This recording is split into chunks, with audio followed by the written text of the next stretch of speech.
Hola, buenas noches. ¿Cómo están, compañeras? Las vamos a Hola, saludar hoy día en este tecito rebelde conversatorio que vamos a tener acá. Esperamos poder tener una vez a la semana distintos temas. Después nos pueden dejar en los comentarios qué es lo que quieren que nosotras conversemos o de qué temas les gustaría escuchar.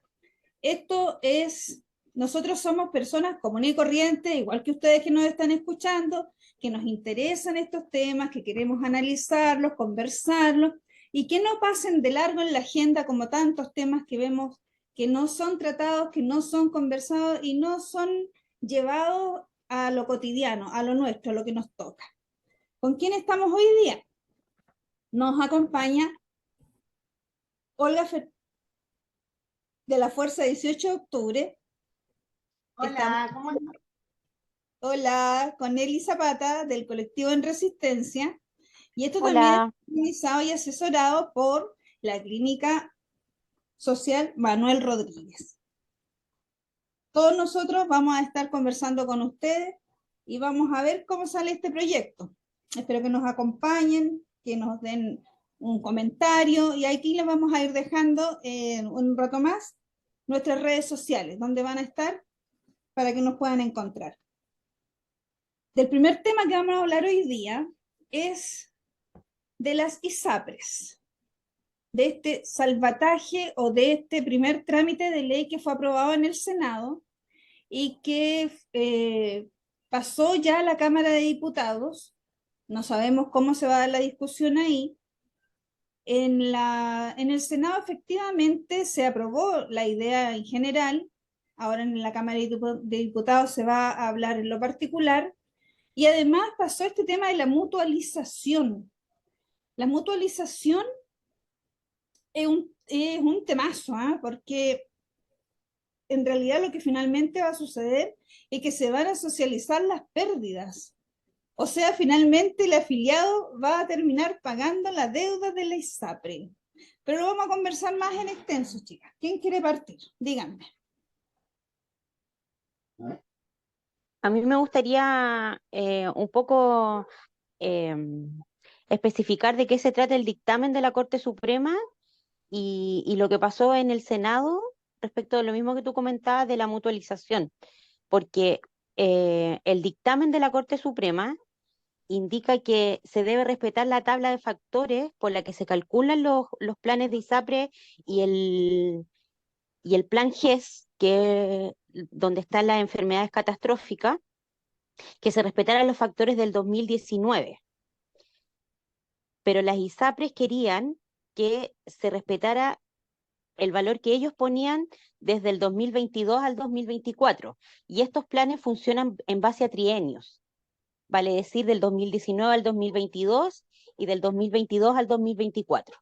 Pero ellos querían que se respetara su postura, que era la del 2022 al 2024, cosa que la Corte Suprema dijo que no, porque ellos ya habían tenido un dictamen anterior donde prohibían el alza de estos planes, y no tanto de los planes, sino que de los factores de riesgo, de la tabla que se considera para contratar un plan de salud, la tabla base, digamos.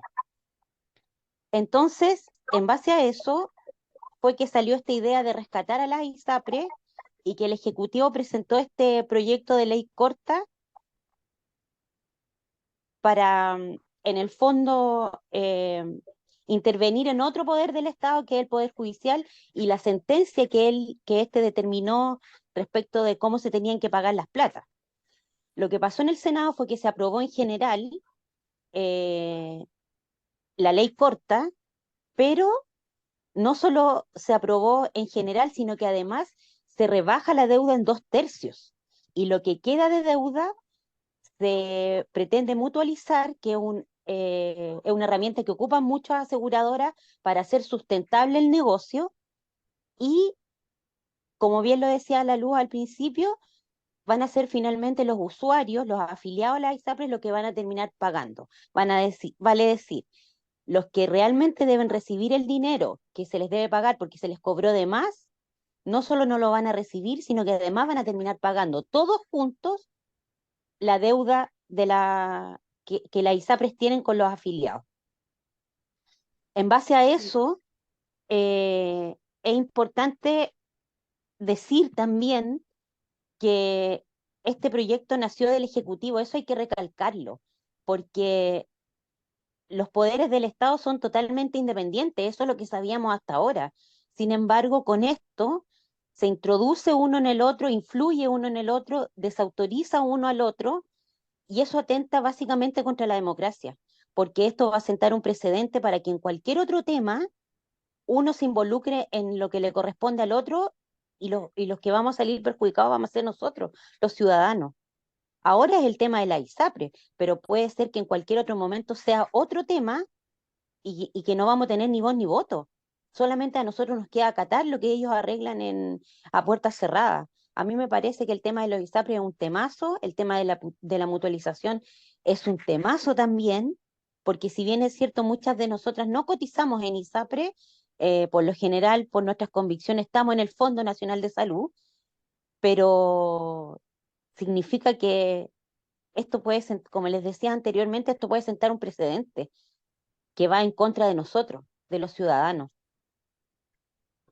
Yo no sé, Eli, si ya terminaste, pero a mí me parece súper pertinente lo que estás planteando en relación a cómo juegan los poderes del Estado para rescatar, porque esto es un salvataje, es un rescate de un negociado que se hizo a costa de cobrarle de más a la gente.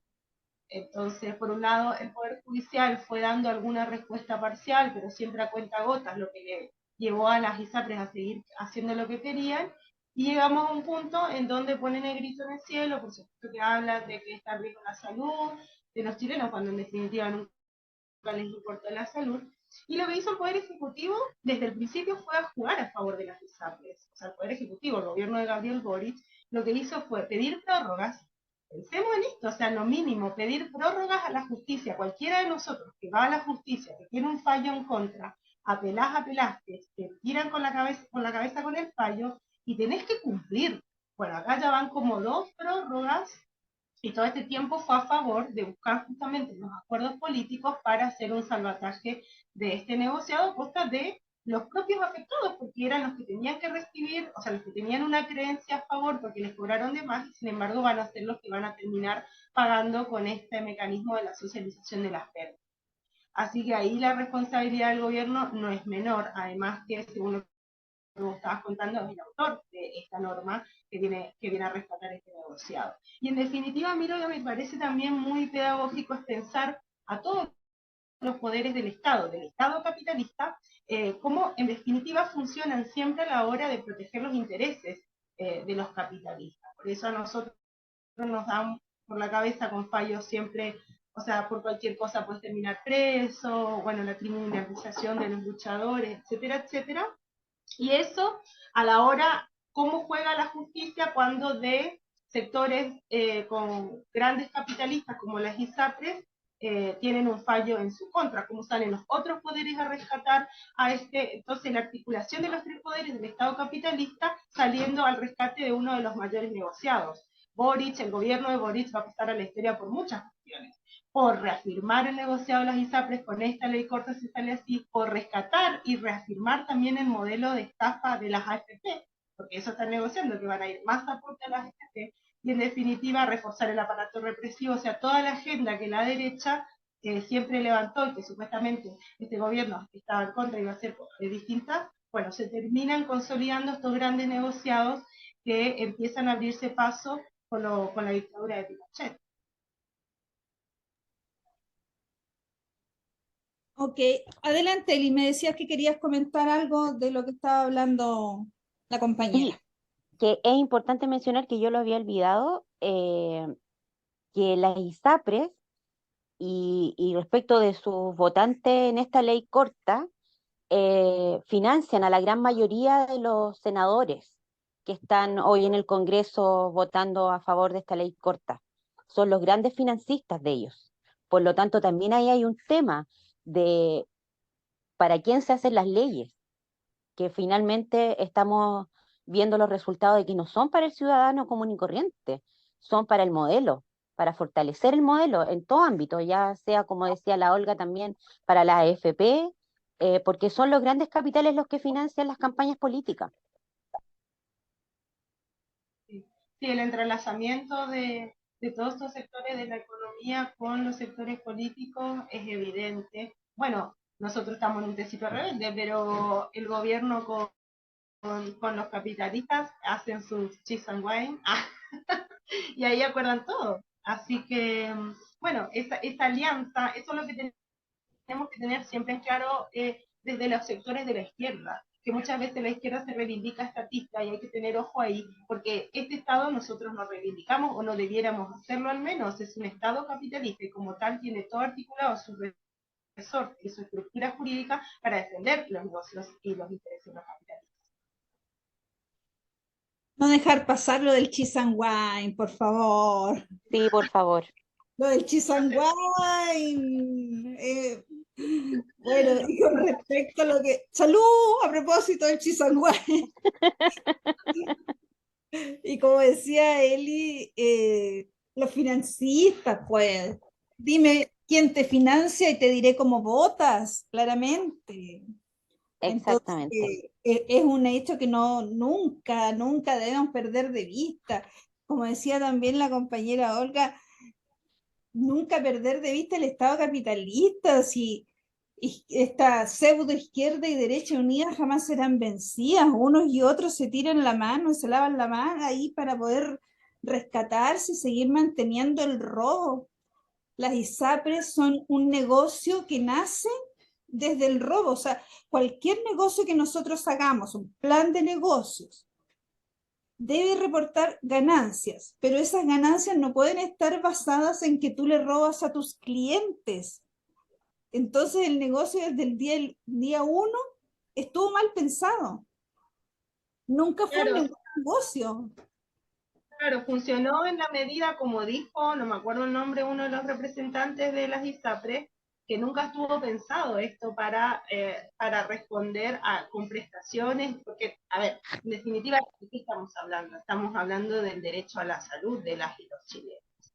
Entonces, si ellos mismos te dicen, no, en realidad si tenemos que cubrir prestaciones, este negocio no cierra si cobran lo que tiene que ser, o sea, cierran la medida que no hacen lugar al acceso al derecho a la salud y en la medida que cobran de más, en términos incluso de lo que ellos pregonan del libre mercado, etcétera, etcétera, es un negocio inviable. Pero ahí está el Estado rescatando, como ya antes lo hizo, rescatando bancos, y como está pasando en todo el mundo, o sea, cuando quiebran los bancos, salen los estados a rescatar, y ahí también ver la izquierda, que desde la izquierda siempre que se dice estatista, dicen, bueno, los derechos, luchemos por más derechos, por una constitución de derechos, el Estado social de derecho que tanto hablamos durante el último tiempo, bueno, los Estados ya no están para garantizar derechos, está claro, están para rescatar bancos, ISAPRES, AFP y todos los negociados que si no fuera por la pata del Estado, se van a la mierda. Un problemita técnico acá. Es importante destacar que el presidente de la ISAPRE dijo que las ISAPRE no estaban hechas para recibir personas enfermas. Claro. O sea, Bueno, partiendo de ahí está el negocio ya viciado, po. Porque si quieren puras personas sanas, solamente para ganar dinero de los cotizantes, perfectamente ese dinero se podría ir a FONASA. Si ese sistema de aseguradoras de salud no estuviera, FONASA estaría mucho más fortalecido, la salud pública estaría mucho más fortalecida, considerando que el plan GES, que son las garantías de salud a las enfermedades catastróficas, que son, a todo esto no son todas, son, si no me equivoco, 96 o 103. El resto de las enfermedades catastróficas no están cubiertas, ¿ya?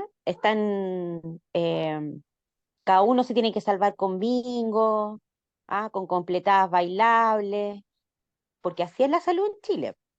Entonces, ese sistema de aseguradoras de salud está siendo también financiado por el gobierno, incluso ni siquiera considerando la deuda que tienen que le estamos haciendo este salvataje.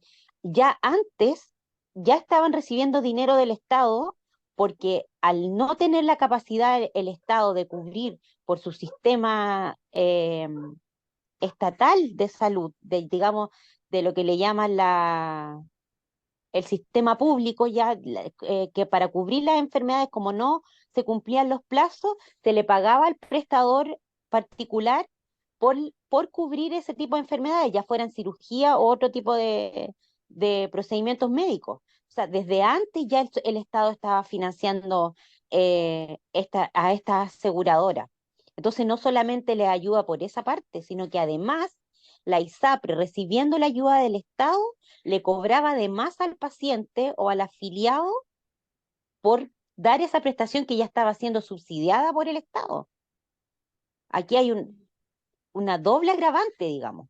O sea, ellos estaban recibiendo plata de sus afiliados con sus cotizaciones mensuales y además por prestar un servicio el Estado lo estaba subsidiando para que por favor lo hiciera. En el fondo es eso.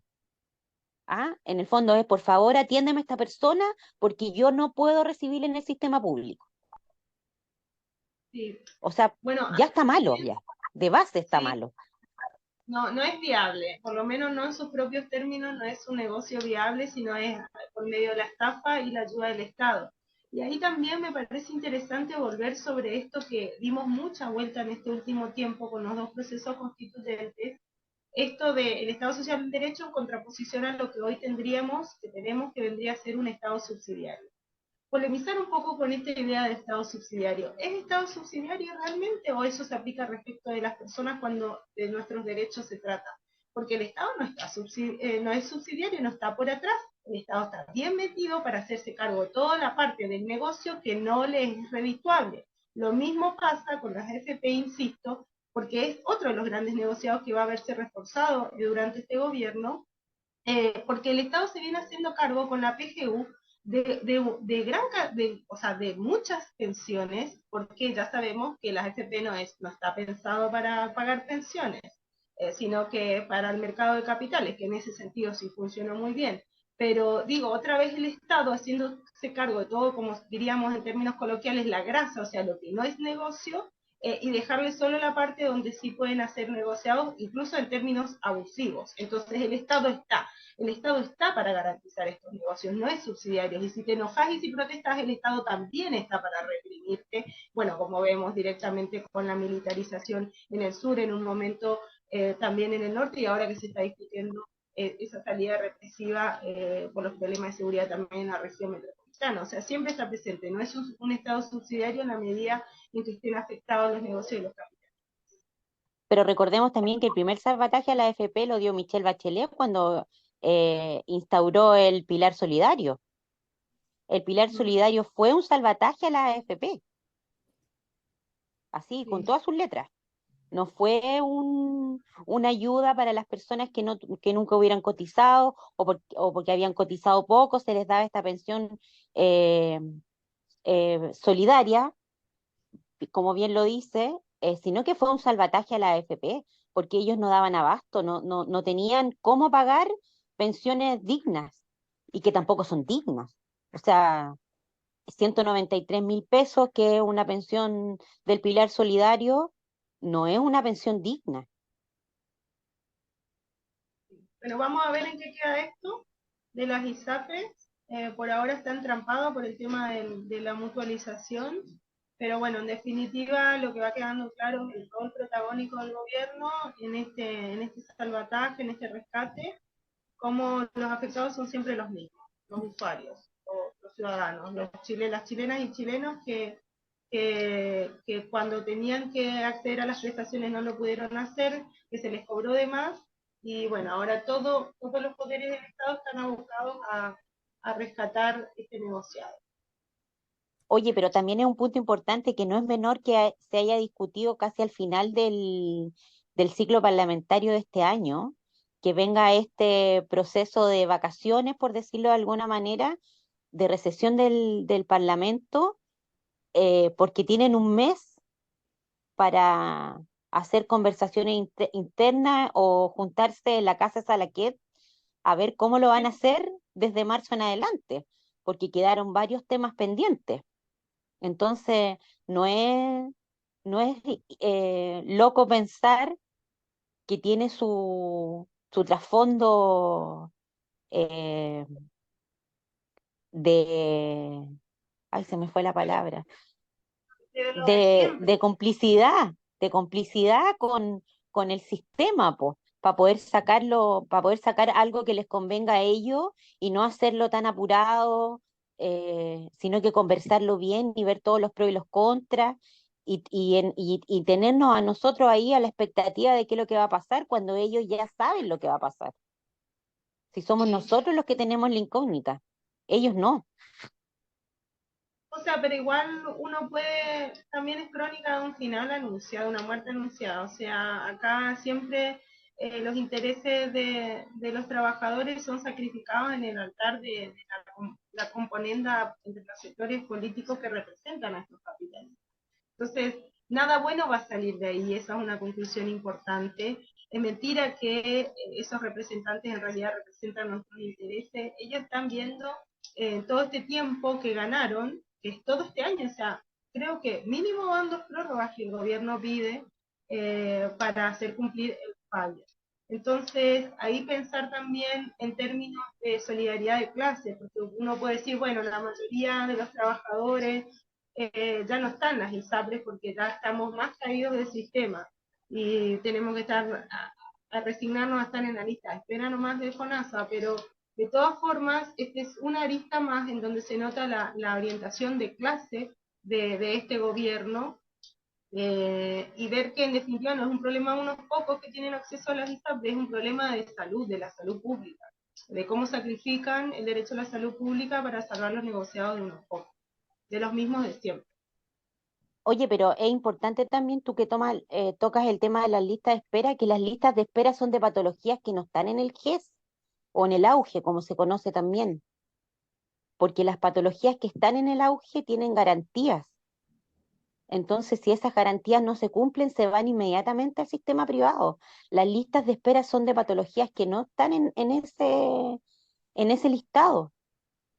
Y es ahí donde se generan los grandes problemas del sistema público, cuando las garantías deberían ser para todas las enfermedades, porque uno no tiene la posibilidad de decir yo me enfermo de esto porque tiene garantía y no me voy a enfermar de esto otro porque si no me voy a morir esperando. La enfermedad es una enfermedad que viene sin esperarse, pero el meollo recae ahí, en que hay unas enfermedades que tienen garantía y otras no. Claro. Así es, este tema, por supuesto, nosotros no vamos a encontrar ni la solución ni vamos a terminar ahora con él, porque como decíamos, vamos a un segundo trámite, todavía queda mucho por ver, se están levantando distintas voces, ya hay unas que han manifestado llevarlo al Tribunal Constitucional por la intromisión de un poder en otro poder del Estado. Una cuestión, no sé si yo lo había visto antes, la verdad, no lo tengo tan claro. Y es, bueno, como siempre, lo que hablábamos, este salvataje, esta ayuda del Estado hacia los privados. Entonces vamos a seguir con el tema más adelante, tal vez en otros programas veamos cómo se implementa la mutualización, cómo se trabaja finalmente y qué es lo que pasa ahí, si la mayoría de la gente se va a ir a FONASA o qué va a pasar. Bueno, definitivamente hay gente que no se puede ir, pero hay cosas que hay que ir analizando en el tiempo. Entonces, Trámite parlamentario sigue, hay que ver en qué resultan estas negociaciones en este tiempo de receso de la actividad legislativa y qué engendro terminan sacando desde el Congreso para salvarla. Así que es un tema que hay que seguir. sí, así es. Este tema lo vamos a seguir, no lo vamos a soltar porque es muy importante, independiente que nosotros estamos en FONASA la mayoría, pero es un tema de capitales, es un tema de cómo se lleva adelante el Estado, etcétera. Chicas, les voy a recordar que a través de nuestra compañera Olga Aguirre está acá la Fuerza 18 de Octubre, que su Instagram es @Fuerza 18 de Octubre, todo junto. La pueden seguir, la van a buscar. Después yo le voy a ir nombrando los Instagram de las otras orgas que estamos trabajando en este proyecto para que nos sigan y nos dejen ahí sus comentarios. Ahora vamos a pasar a otro tema, a propósito que tenemos a la compañera Olga con nosotros, de lo que estaba pasando con nuestros vecinos, nuestros más inmediatos vecinos. con Argentina. Queremos que, por favor, Olga, nos cuentes un poco desde dentro, desde tu visión, del paro del día 24 y del famoso DNU, que todavía se está discutiendo, lo sabemos, está en trámite eso, pero eh, hay que ver también cómo se produce el efecto dominó en nuestra Latinoamérica. Lo que pasa en un país, lo más probable es que suceda en los otros. Esto siempre ha sido así, fue con las dictaduras, fue con las vueltas a la democracia, con distintas implementaciones que se hacen. Realmente estamos muy permeados unos con los otros, aunque tengamos la cordillera de por medio en el caso argentino, pero sí estamos muy permeados, se viaja mucho de un lado hacia otro y lo que sucede políticamente, la geopolítica, nos va a afectar en algún momento. Entonces nosotros queremos saber desde tu punto de vista y que nos cuentes un poquito cómo fue el paro, cómo lo encontraron ustedes. Tenemos una diferencia importante, cantidad de habitantes, entonces lo que nosotros vemos es muchísima gente para lo que estamos acostumbrados en Chile. Cuéntanos un poquito de eso. Sí, bueno, en principio decir que, bueno, el paro del 24 fue una respuesta, una respuesta, porque vieron cómo fue increciendo toda la articulación de lucha, y eso es un proceso que sigue aumentándose, siguen proliferando las asambleas, etcétera, pero bueno, fue un paro general convocado por la Confederación General del Trabajo, la CGT, que está dirigida por una burocracia sindical peronista, pero que bueno, en definitiva convoca este paro por presión de las bases y también por los juegos y los intereses, sus propios intereses. ¿Por qué? Porque la CGT, la burocracia sindical peronista en definitiva, este paro no pretende hacer un plan de lucha ni nada que se le parezca, sino que es un paro aislado en la medida en que les tiene que servir a ellos como lo que siempre hacen, para salir en mejores condiciones para negociar con el gobierno. Porque no es que la CGT no quiera negociar, la CGT siempre está dispuesta a negociar, no estuvo con Macri ni a hablar todo el apoyo político que le brindó en este último gobierno de los Kirchner. Entonces, es eso lo que está en juego desde el punto de vista de la burocracia sindical peronista que dirige la CGT. Cómo están en mejores condiciones para negociar con el gobierno, y también se está resolviendo un realineamiento y una reorganización hacia adentro del peronismo, y el sector sindical peronista está jugando sus fichas para ver quién asume el liderazgo de una derrota histórica del peronismo, porque más que ganar Milei, acá lo que pasó es que el peronismo sale fuertemente derrotado.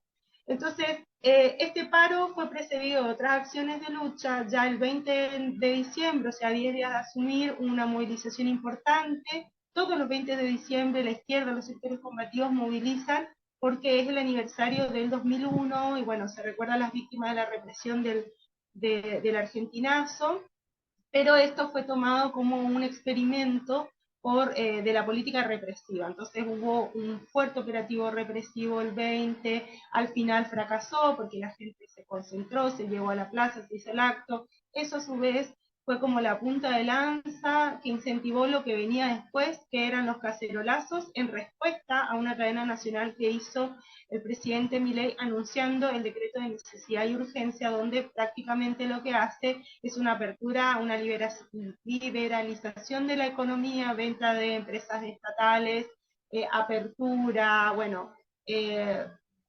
como desarmar el Estado y ponerlo a la venta, básicamente. Se metió, o sea, el DNU se mete con muchos aspectos del régimen jurídico de Argentina, se metió con los clubes, con las empresas estatales, o sea, todo un proceso de privatización y apertura de la economía, desregulación de la economía. Este DNU, para que sepamos, está vigente. El DNU está vigente. Hay algunas partes que fue quedando como despedazado por algunos amparos que la justicia fue haciéndole lugar, pero en los que no sigue vigente. Por ejemplo, todo el capítulo de la reforma laboral que contenía el decreto de necesidad y urgencia está con una medida cautelar y no se aplica por un recurso que se presentó ante la justicia de trabajo. Lo mismo con la ley de tierras, que le ponía un límite a la extranjerización de las tierras. Bueno, hay distintos aspectos del DNU que la justicia fue ahí poniéndole algunas pausas en la aplicación, pero hasta que el Congreso no conforme la comisión que tiene que tratar esto, está vigente. O sea que eso es algo que todavía está como un desafío de tirarlo abajo, porque realmente es un retroceso enorme en muchos aspectos, en casi todos los aspectos de la vida social, política, bueno, de Argentina. Después lo que está ahora pasando, y ahí como que voy cerrando, después si quieren intercambiamos, vamos viendo qué es lo más útil a esta conversación, pero lo que está pasando en estos últimos días es que lo que se está tratando es la ley ómnibus, que es como el elemento, el instrumento jurídico complementario del DNU, que sí o sí eso tiene que pasar por el Congreso. Esta ley ómnibus también, una ley que modificaba más de 300 leyes, 360 leyes, donde tenía cuestiones terribles de la modificación del Código Civil, del Código Penal. La modificación del Código Penal es estrictamente direccionada a criminalizar la protesta, o sea, la instauración de un régimen represivo aún más terrible. Entonces, todo eso es lo que se está discutiendo hace 2 días en la Cámara de Diputados del Congreso. Y ahí también se ve un poco, porque parece que Milei pasa con una topadora por encima de todo y ha tenido algunos triunfos. De hecho, que esté en vigencia el DNU es un triunfo, hay que decirlo, pero también se fue encontrando con distintos problemas que dan cuenta de la debilidad, que en definitiva, más allá de la actitud prepotente, es un gobierno muy débil. Es un gobierno que no tiene mayoría parlamentaria, obviamente sí cuenta con bloques de los que se dicen opositores, pero están dispuestos a levantarle la mano a todas y cada una de sus reformas reaccionarias, y también no tiene gobernadores. Y es muy importante tener gobernadores aliados en la medida que es un país federal y que a esos gobernadores responden los legisladores, los integrantes del Congreso, tanto en la Cámara como en el Senado. Entonces, se abrió, o sea, el gobierno luego del paro, si hablamos uno de los efectos inmediatos del paro, fue que cayó todo el capítulo de reformas fiscales que quería hacer el gobierno, eso no pudo prosperar, pero quedó la mayoría y quedó lo más importante. Esto es lo que tenemos que tener en cuenta. La parte de los superpoderes. En la ley ómnibus se está discutiendo unos superpoderes, declarar la emergencia en casi todos los aspectos de la vida, económica, ambiental, energética, etcétera, etcétera, para darle superpoderes, es decir, que mi ley puede hacer lo que quiere sin necesidad de pasar por el Congreso. Entonces, no vale de nada las negociaciones por detrás de que caiga este articulito o el otro, como están enroscados desde algunos sectores, porque en definitiva, si se aprueba el artículo donde se le conceden los superpoderes a Milei, va a terminar legislando todo lo que quiere, porque ya va a tener esa facultad y cerramos el Congreso y chao, ya no necesita negociar con nadie. Entonces, la caída del capítulo fiscal fue uno de las consecuencias inmediatas del paro, y también lo que dejó en evidencia el paro del 24 es una predisposición muy grande a la lucha. 1 millón, la luz hablaba de números, bueno, ese día se movilizaron en todo el país 1,5 millones de trabajadores, en un paro que tampoco fue muy preparado, porque se dio asamblea, etcétera, pero fue un acto importante. Y el desafío es darle continuidad, porque evidentemente también en Argentina funciona así, la cocina, la rosca, como se le dice allá en Argentina, la rosca política en el Congreso y en la justicia, va a dejar en pie la mayoría de las reformas reaccionarias, y la única posibilidad de derrotar esto es desde las calles y con la clase obrera como protagonista. Yo te quería preguntar algo desde la ignorancia, por supuesto, esto de los superpoderes, porque tú decías, claro, va a poder legislar sin el Congreso, básicamente una dictadura entonces. Claro, es que, bueno, convengamos que los superpoderes, o sea, los poderes, la delegación de facultades ya operó en otros gobiernos. Eso es lo que dicen, los otros gobiernos la aprobaron y nosotros no. Bueno, eso tiene que ver con los enjuagues y con las negociaciones espurias de los distintos bloques. La izquierda, que ya existe una izquierda independiente políticamente, jamás votó ninguna delegación de poderes. Pero básicamente el mecanismo es dictar emergencia, emergencia económica, emergencia ambiental, emergencia previsional, o sea, en todos los aspectos. Y entonces, como es una emergencia, entonces no tenemos que darnos el proceso largo de redacción de normas, sanción de normas, que pasa una cámara a la otra, etcétera. Entonces le permite al Ejecutivo asumir facultades legislativas. Básicamente lo que busca mi ley es la suma del poder público. Hay que tener ojo ahí, porque siempre desde los sectores de la derecha, sobre todo la derecha tradicional, se las dan de republicano, de esto, que lo otro. Lo cierto es que ahora están muy de acuerdo con que se avasalle con normas mínimas. A ver, yo no voy a venir a defender el Parlamento, ni en chileno ni en argentino, son lugares donde históricamente se ha cagado a la gente. Pero lo cierto es que su propia normativa, donde nos plantean la ficción de la división de poderes, que esto, que lo otro, bueno, todo eso es mentira y acá también queda en evidencia. Entonces, hay que ver ahí, o sea, el costo político que les representa con la gente en la calle. Esa es la gran duda que tiene la burguesía, que ve o sea, ve, se le hace agua a la boca con todos los planes de Milei. Pero hay que ver si este experimento reaccionario tiene viabilidad social. Eso es lo que está mirando el FMI y todo eso. A ver si la gente aguanta, porque todas estas medidas no es que solo vienen a arrasar con un montón de derechos y afectar casi todos los aspectos de la vida social, sino que esto fue precedido de lo que se llamó un caputazo en relación al ministro de Economía, Caputo, que hizo una devaluación del 120% y una quita de subsidios y una desregulación de los precios de la nafta, etcétera. Es decir, que de un día para el otro los trabajadores vieron una licuación de sus ingresos. Esto es lo que dice, cuánto más puede ajustar mi ley. Ahora empiezan a llegar las facturas de luz sin subsidio, ahora empieza a pagarse el boleto, el pasaje real de transporte. ¿Cuánto más puede ajustar mi ley estos números, que evidentemente es un ajuste que lo está pagando la clase trabajadora, no la casta, como dijo en campaña? Bueno, esta es la gran duda. Por eso también la estrategia o la táctica de hacerlo todo al principio, porque ya están dando cuenta las encuestas de una caída estrepitosa de la imagen del presidente, es decir, que ya también, a medida que se van licuando los salarios de los trabajadores, de los jubilados, que también están fuertemente afectados, porque gran parte del achique presupuestario va a pasar por un achique de los fondos previsionales, o sea, de congelar y por lo tanto licuar las jubilaciones. Bueno, hay que ver cuánto más la gente puede aguantar, porque además acá se dice muchas veces que él llegó diciendo que iba a hacer un ajuste, sí, pero dijo que el ajuste era para la casta. Y eso no se está verificando. El ajuste está pagando toda la clase obrera y fácilmente tiran a millones de gente a la pobreza con un par de medidas. Así que hay que ver ahí. Está todo por definirse y hay que seguir esos acontecimientos. Sí, claro, está todo por verse, pero están pasando tantas cosas. Eli, tú me decías que querías preguntar algo. Sí, respecto de la privatización o de la venta de las empresas estatales, ¿cómo se va a llevar a la práctica eso? O sea, ¿qué propone mi ley respecto de eso? Porque aquí nosotros lo vivimos y tuvimos a todos los actores políticos a favor. Nadie dijo nada. Los pocos que nos atrevimos a levantar la voz no fuimos escuchados. ¿Cómo va a ser eso allá? ¿Cómo lo ves tú? Sí, o sea, la primera ola de privatizaciones de empresas públicas la llevó adelante un gobierno peronista, digámoslo porque ellos se desentienden, que fue el gobierno de Menem.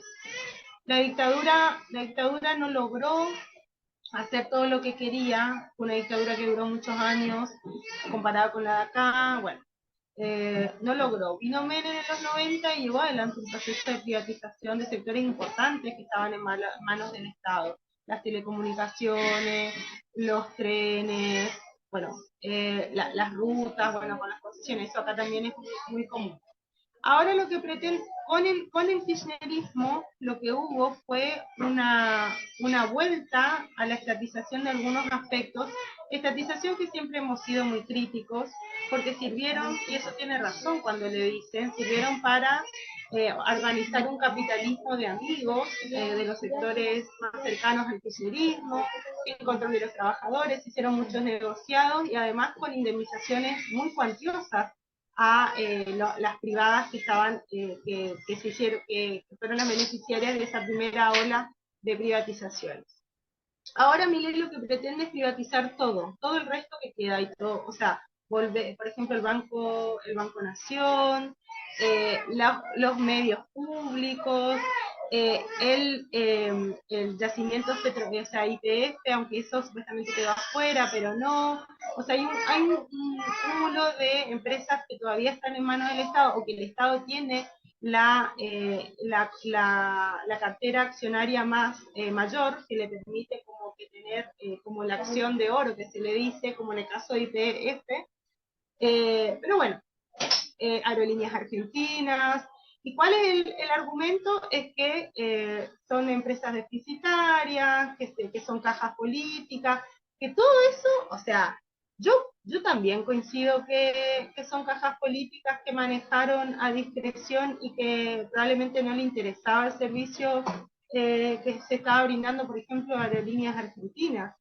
Pero entregarle todo, o sea, lo que pretende hacer Milei es ponerle un cartel de remate, y hay muchos sectores, la ley se nota, la ley ómnibus se nota, o sea, que a los sectores que directamente está llamada a beneficiar.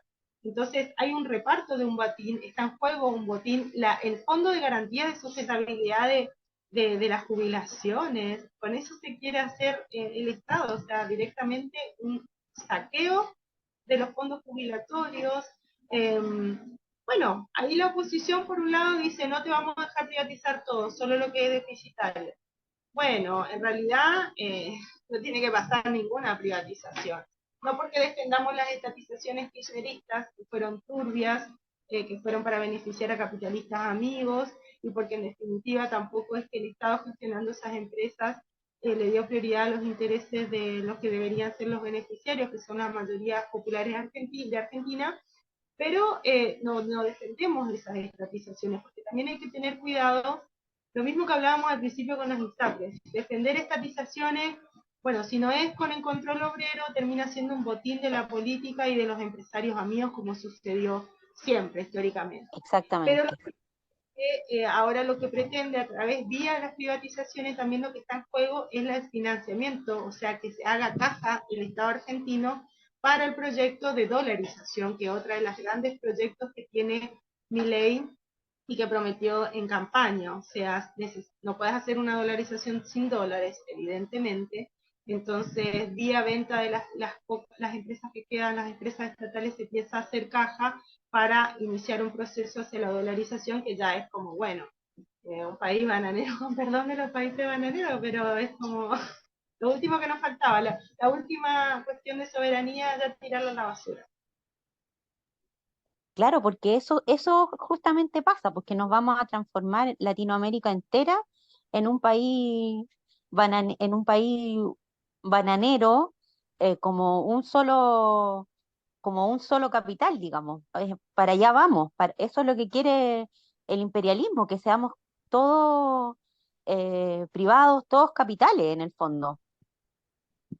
Sí, o sea, todas las riquezas que deberían estar al servicio del desarrollo nacional, de garantizar derechos y qué sé yo, van a terminar en manos de unos pocos que saquean y se van. O sea, no sé, la cuestión de YPF, o sea, de la empresa petrolera argentina, ya fue saqueada.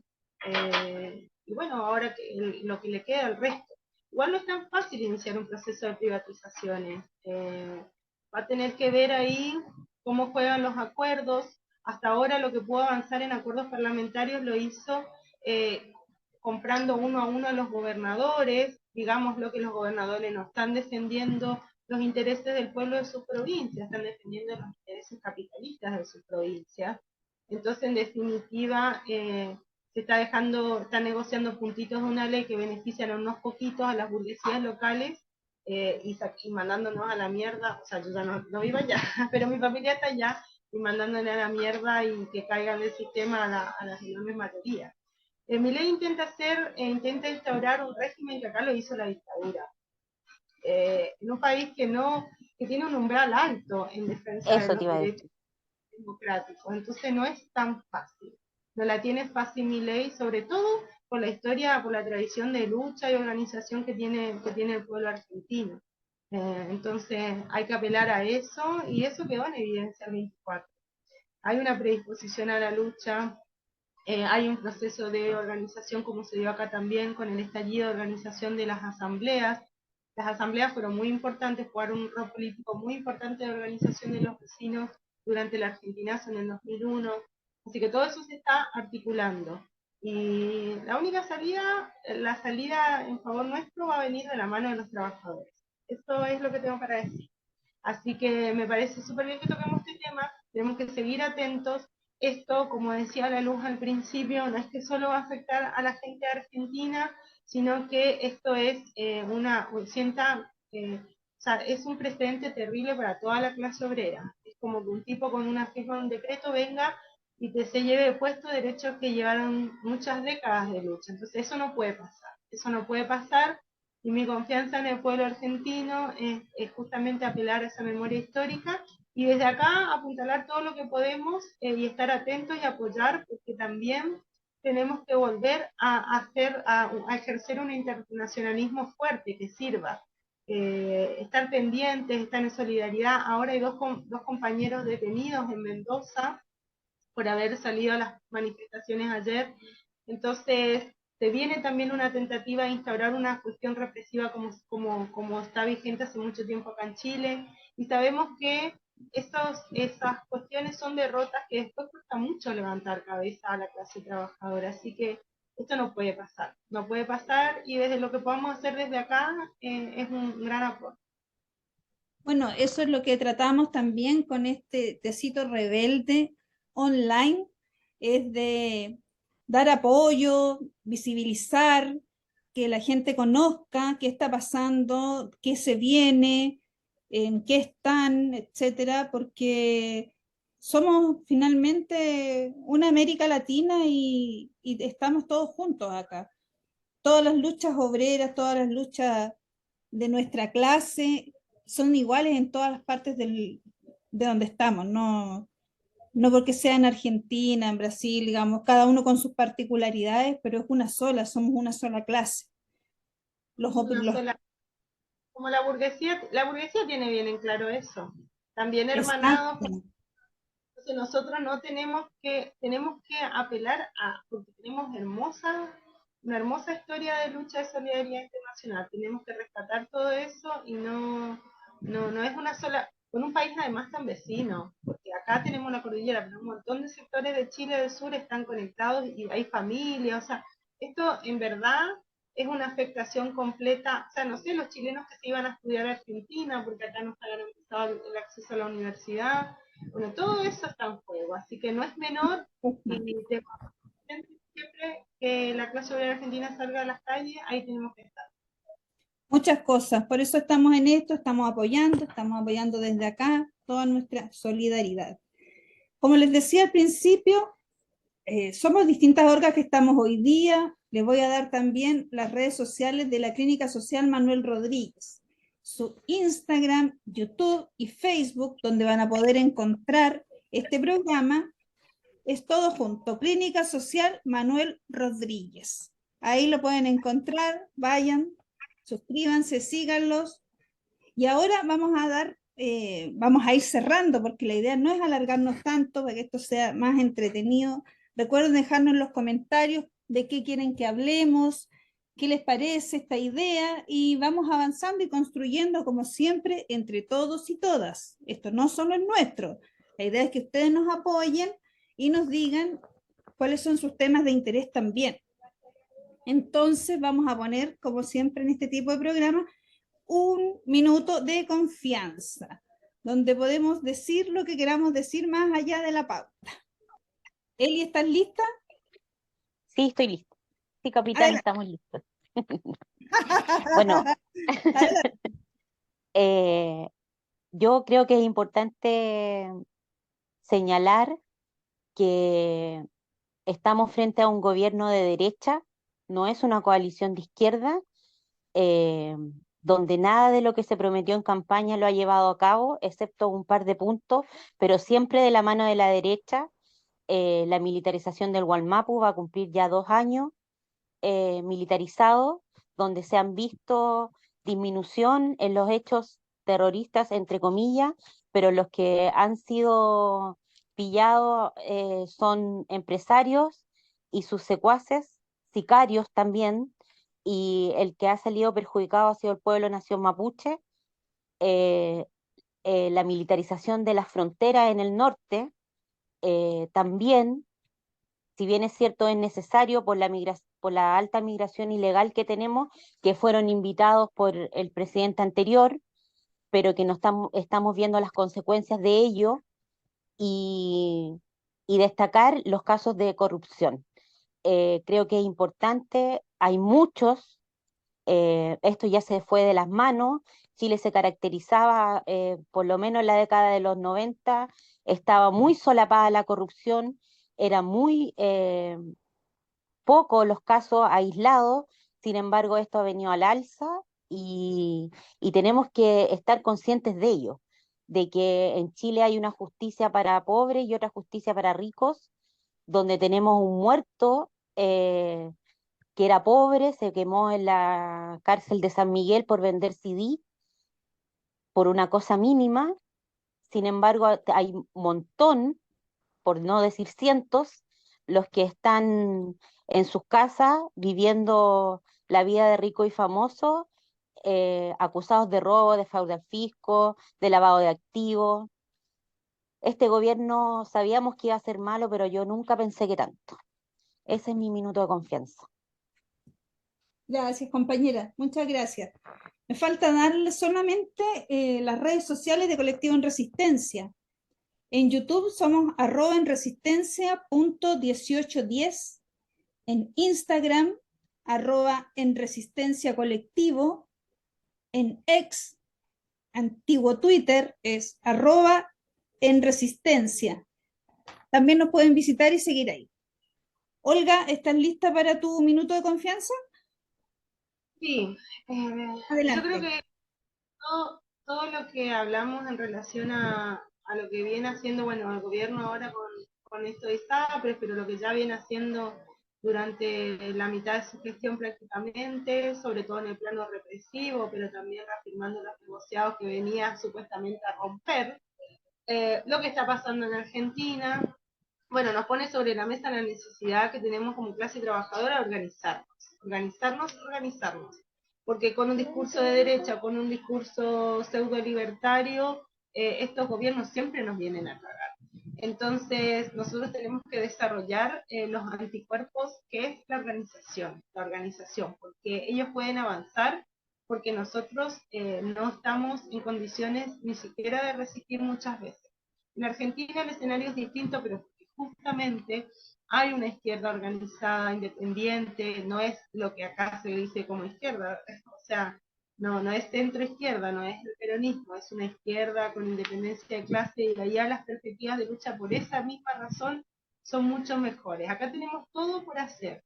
El pueblo chileno tiene una vasta historia de organización, de lucha, y tenemos que apelar a esa memoria histórica dejar de atomizarnos. Por eso saludar también este esfuerzo que de distintas orgas de decir, bueno, nos juntamos a charlar, a poner sobre la mesa los temas que creemos importantes, pero todo eso, en la medida que no se traduzca en organización, es redes sociales. Así que a organizarse, a luchar, tenemos todo por hacer, y si no nos defendemos entre nosotros, si no construimos nuestras herramientas políticas, sindicales, ellos siempre van a poder avanzar con sus planes en contra del pueblo. Eso. Ah, y salud por bueno, hace mucho calor, no puede ser tecito, es birrita, pero bueno, cuando venga, es una cervecita rebelde. Muchas gracias, compañera, muchas gracias, muy bien. Bueno, yo también voy a hacer uso de mi espacio, no tan largo como un minuto, pero sí la frase que ha estado muy presente en este último tiempo: no es guerra, es genocidio. Al pueblo palestino lo están masacrando. No es posible que tengamos un genocidio televisado y los líderes se mantengan totalmente abstraídos de esa realidad. Hemos exigido romper relaciones diplomáticas con Israel, a lo que este gobierno hace oídos sordos. Sin embargo, vemos que todos los pueblos en la mayoría del mundo han salido a pedir el alto al fuego, pero los líderes son los que desoyen. Entonces, una vez más se ratifica que somos clase. Los pueblos somos los que tenemos la razón, nosotros somos quienes luchamos por nuestros ideales y son los líderes los que realmente nos desoyen y ellos forman una casta y una realidad independiente. Así que recuerden, no es guerra, es genocidio. Bueno, compañeras, vamos a cerrar hoy día este primer capítulo de nuestro Tecito Rebelde, agradeciendo a las organizaciones Fuerza 18 de Octubre, Clínica Social Manuel Rodríguez y Colectivo en Resistencia, salud, por haber participado acá. Salud, compañeras. Y nos vemos en el... y nos vemos en el próximo capítulo. Que estén súper bien. Buenas noches.